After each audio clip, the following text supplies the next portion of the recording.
This guy is ripped. He's walking around in a Speedo, and he's saying all these things that in the beginning make everybody happy. And he does this thing where he puts them in a meditative state, and he touches their forehead, and he tells them that when he touches their forehead, they're going to experience orgasms and feel the universe. And these people they're legitimately tripping balls because it's the power of suggestion and hypnotism.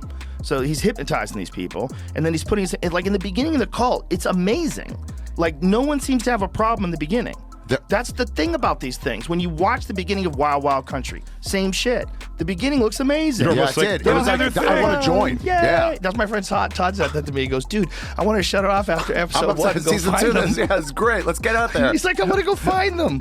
I want to join. It looks like they're having a good time. Yeah. Because most people live these fucking miserable lives doing a job they don't like to do. And if someone will tell you, like, you've got a community, we eat together, we pray together, they all meditated together, they all splashing around the water. It looks like they're having a great fucking time. Yeah. But as the guy gets older, he gets creepier, and the Cult Awareness Network goes after him. So he has to leave LA in the middle of the night, and he moves to Texas. And so he sets up shop in Texas. How are they not going to find him in Texas? Changed his name again. This is the 90s. Pre-internet, bro. Yeah. This is the 90s, right? He starts the cult in like 81. So in the early 90s, there's these weirdos splashing around in Barton Springs holding hands with this guy who wears Speedos and an eyeliner. Like, what the fuck? And that's where they got him. So he changes his name from Michelle to Andreas. And so Andreas, now he's getting older. He starts getting weird. And one of the things he starts doing is fucking with his face. He starts like shoving cheek things in and pulling things back and lips. He looks fucking weird. And he's hanging on to like his good looks, and it throws them off because it doesn't fly with his message. Your body is a vessel. Your body is just a vessel. And then you're getting cut up. You are God. We are all God. You know, it's like, but now all of a sudden he's like getting facial surgery, and they're like, huh. And so then a guy leaves. He was more gay than leader. That one out of He realized he's like, well, I got to get the face fixed. More gay than guru. He had to get the face done. Yeah, it's a fascinating documentary, man. But I love all those things. I love when you watch one of these things. That one, the dude who fucked the whole family in Utah. Oh yeah. That was great. But when you're watching, you're just like, how do I not know about this?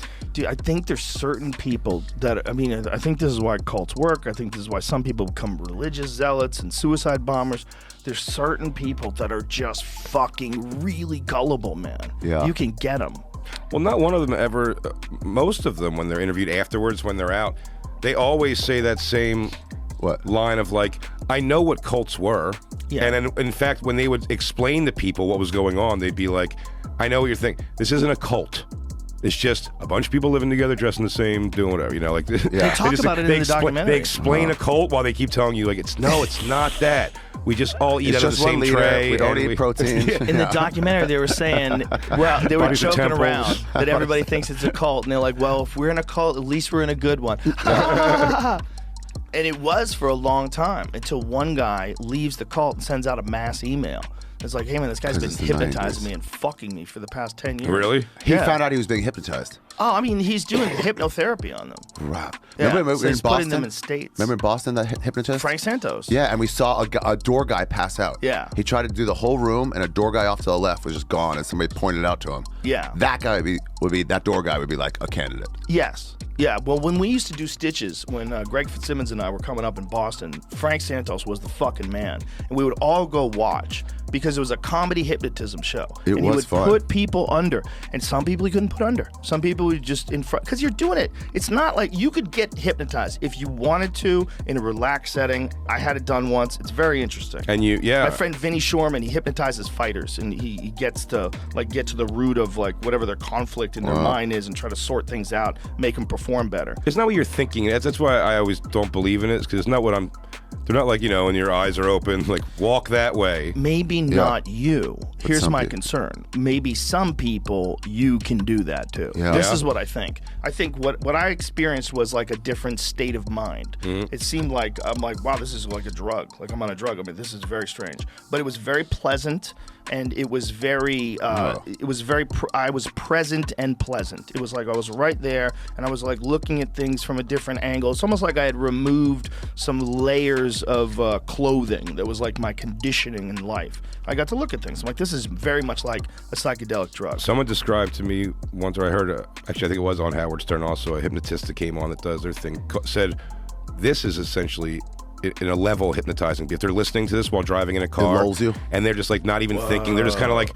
But he said it's still a state of hypnosis when you're just kind of driving and not thinking. You're just when you turn up at your house, you're not hitting cars. You're not in danger of crashing. You're just on this complete no memory, present of how you got autopilot. back, yeah. Doesn't that weird you out when you find yourself doing that? You're like, what the fuck? Oh yeah. Yeah, like I'm doing everything right. I'm on the right road. I'm in the right lane. I'm you're not like, speeding. I forgot if the last 3 lights were green. How did I? This baby dragging How am I behind you. just zoning out while I'm driving? You're like, those last lights were green, right? Dude, I'm not it's crazy. so frustrating watching people text and drive. You watch them weave into the lane. Like, pull your fucking phone You down can when see you it. drive. You can see it ahead. You're like, that's a damn texter it. for sure. 100%. I always want to pull up to him. Just look at him. Too Instead of dangerous. texting, you look at him texting. Look at him texting. He's fucking jackass. You know what I do when they're texting at a red light and they're looking down? I'll just like honk next to them, and so they just start going before it's still red. And they go, what the fuck? Look up. Well, you don't have to do that now with CarPlay. CarPlay is the shit. You just I don't know speak if your you do texts? it. Yeah, man, I do it all the time. I take care of so much shit when I'm on my way to work. Yeah. I can say, text Big J, go fuck yourself, bam. And it says, go fuck yourself, send it. And I go, yes, send it. Sent. Dude, I don't know what in my car, one time me and Dan Soder were driving somewhere, and I was like, hey Siri, or what do you got to say? Yeah. And it was like, hey Siri, and it was like, what would you like me to do? And Soder just goes, suck my dick. And then the car goes, okay. I have no idea why. I went, okay, texting suck my dick to Anthony Cumia. I was like, Oh, that's hilarious. I was That's like, hilarious. like, I've never texted Anthony Cumia ever, and all of a sudden, hey, suck my dick, by the way.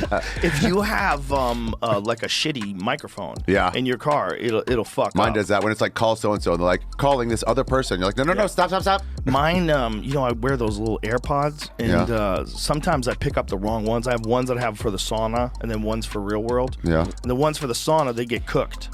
They go bad. Really? Yeah, they go bad. So like the microphone's bad. I'm talking to people. They're like, "Where the fuck are you?" I'm like, "All right, this mic's bad. It's cooked."